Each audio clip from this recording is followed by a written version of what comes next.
এটাই দেখতে পাচ্ছেন আমাদের এই ফ্ল্যাটের নিচেই আমরা প্রোগ্রেসিভ এডুকেশনাল ট্রাস্টের তরফ থেকে দাতব্য চিকিৎসালয় প্রতি শনিবার বিনা পয়সায় আমাদের এখানে ডাক্তার দেখানো হয়।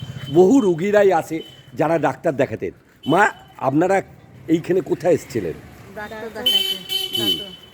ডাক্তার দেখাইতে আসছিলাম। প্রতিনিয়তই আসেন তো এইসব বাচ্চাদেরকে নিয়ে। মা, কি দেখছেন এইখানে? এই জায়গায় যে দেখতে পাচ্ছেন এই জায়গাটা এত অপরিষ্কার। আপনারা তো আসছেন, আপনারা তো অসুস্থ বলেই ডাক্তার দেখাতে আসছেন, বাচ্চাই বলুন আর যাই বলুন, কিন্তু কি বলবেন এই জায়গাটা নিয়ে, কি বলবেন? অনেক কেঁচড়া, অনেক নোংরা আগে বলে আছে।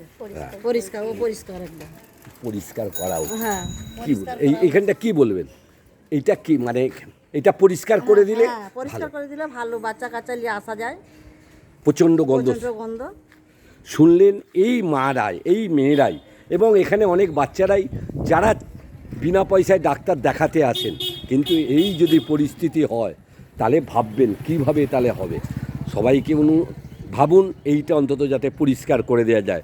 পৌরসভা কর্তৃপক্ষের কাছে অনুরোধ, 8 নম্বর ওয়ার্ডে আমরা এখানে বিনা চিকিৎসা ব্যবস্থা যেটা রেখেছি, কিন্তু এই পরিবেশটা এখানেই